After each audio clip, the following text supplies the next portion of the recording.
आज रात मैं उस घर में गया जहां पिछले 20 साल से कोई नहीं रहता। गांव वाले कहते थे कि इस घर में जो भी जाता है उसकी आवाज हमेशा के लिए गायब हो जाती है।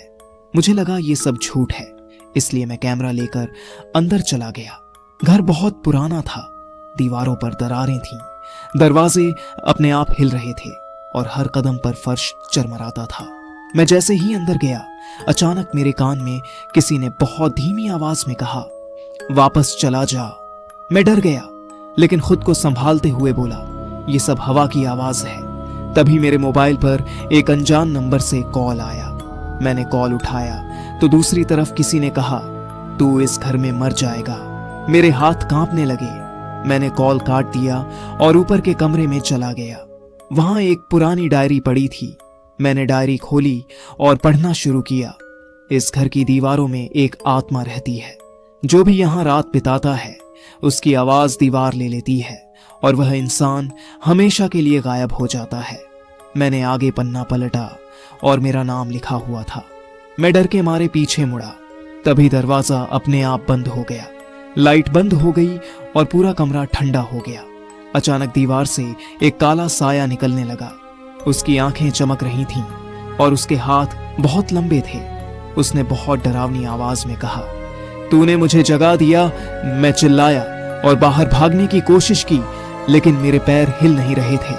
वह साया धीरे धीरे मेरे पास आया और मेरे कान में फुसफुसाया, अब तू भी दीवार के अंदर रहेगा। मुझे ऐसा लगा जैसे मेरी आवाज गायब हो रही है। मैं चिल्लाना चाहता था, लेकिन मुंह से आवाज ही नहीं निकल रही थी। मेरी आंखें काली हो गईं और मुझे कुछ याद नहीं रहा। अगली सुबह गांव वालों को मेरा कैमरा मिला, लेकिन मैं नहीं मिला। कैमरे की आखिरी रिकॉर्डिंग में मैं दीवार के अंदर से बोल रहा था, अब यह घर मेरा है और जो यह वीडियो देख रहा है वह अगला है। और तभी तुम्हारे कान में किसी ने बहुत धीरे से कहा, अब तुम्हारी बारी है।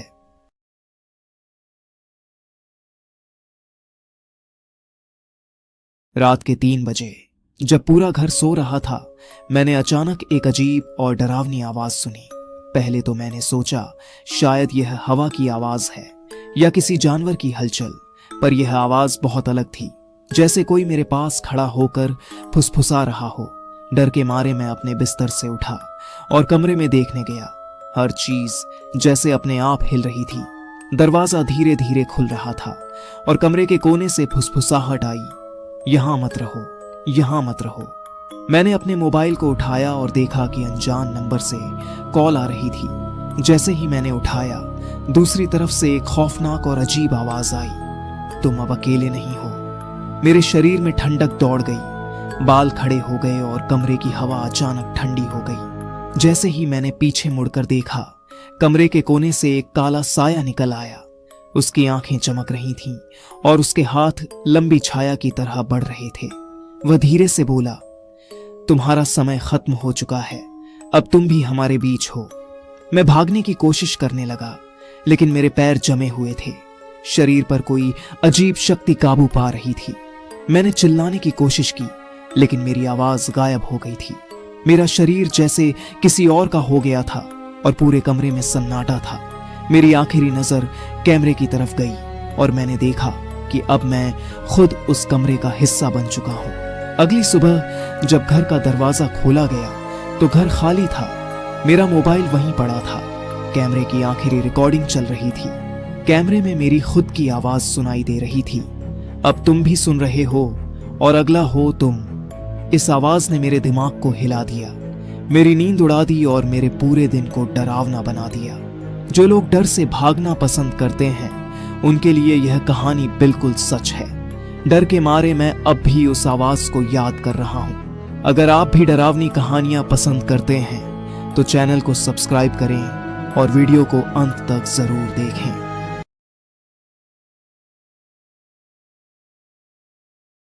रात के लगभग 12 बजे थे। मैं और मेरा दोस्त अमन एक पुराने होटल में रुकने गए थे। उस होटल के बारे में लोग कहते थे कि वहां आत्माएं रहती हैं, लेकिन हमें लगा ये सिर्फ अफवाह है।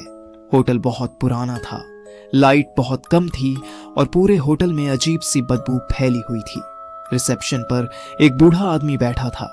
उसने हमें देखते ही कहा कि कमरा नंबर 307 मत लेना। वहां से जो भी गया है वो कभी पहले जैसा नहीं रहा, लेकिन सारे कमरे भरे हुए थे, सिर्फ 307 ही खाली था। मजबूरी में वही कमरा लेना पड़ा। जैसे ही हम कमरे में गए अचानक बहुत ठंड लगने लगी। पर्दे अपने आप हिल रहे थे जैसे कोई हमें देख रहा हो। रात के ठीक 2:59 पर अचानक दरवाजे पर दस्तक हुई। अमन ने कहा, इतनी रात को कौन आएगा? मैंने दरवाजे के छोटे शीशे से देखा। बाहर एक लड़की सफेद कपड़ों में खड़ी थी। उसका सिर झुका हुआ था। उसने धीरे से कहा, कृपया दरवाजा खोल दो। डर के बावजूद अमन ने दरवाजा खोल दिया, लेकिन बाहर कोई नहीं था। उसी रात मेरा मोबाइल कैमरा ऑन था। सुबह जब हमने वीडियो देखा तो कमरे के शीशे में एक लड़की दिख रही थी जो हमारे पीछे खड़ी थी और उसका चेहरा पूरी तरह जला हुआ था। जब हमने होटल के स्टाफ से पूछा तो उन्होंने बताया कि 5 साल पहले इसी कमरे में एक लड़की आग में जलकर मर गई थी और तब से हर रात ठीक 3 बजे किसी से दरवाजा खुलवाती है। जब हम होटल से चेकआउट करने गए तो रिसेप्शन वाला आदमी हमें देखकर डर गया और बोला कि तुम दोनों कैसे जिंदा हो। उसने रजिस्टर दिखाया जिसमें लिखा था कि जो भी कमरा 307 में गया है वो कभी होटल से बाहर नहीं आया। सबसे डरावनी बात यह थी कि उस रजिस्टर में हमारा नाम 5 साल पहले से लिखा हुआ था। शायद हम लोग जिंदा नहीं थे, शायद हम भी उस होटल का हिस्सा बन चुके थे। सब्सक्राइब करें और वीडियो को अंत तक जरूर देखें। रवि 9वीं क्लास का लड़का था और उसे रात में अकेले रहना बहुत पसंद था। उसके माता पिता अक्सर देर से घर आते थे, इसलिए वह ज्यादातर रातें अकेले बिताता था। एक दिन उसके घर के स्टोर रूम से उसे एक बहुत पुराना टूटा फूटा आईना मिला। आईना बहुत अजीब था। उसमें उसकी परछाई थोड़ी अलग दिखती थी, जैसे कोई और भी उसके साथ खड़ा हो। रात को करीब 12 बजे रवि अपने कमरे में उस आईने के सामने खड़ा था। अचानक उसे लगा कि आईने में उसकी परछाई मुस्कुरा रही है, जबकि वह खुद बिल्कुल सीरियस था। उसने सोचा शायद आंखों का धोखा है, इसलिए वह सो गया। अगली रात जब वह फिर आईने के सामने गया तो उसकी परछाई ने धीरे से सिर हिलाया, जैसे उसे बुला रही हो। तभी उसके मोबाइल पर एक मैसेज आया, मुझसे दोस्ती करोगे? रवि चौंक गया। उसने नंबर देखा, कोई सेव नहीं था। उसने मजाक में हाँ लिख दिया।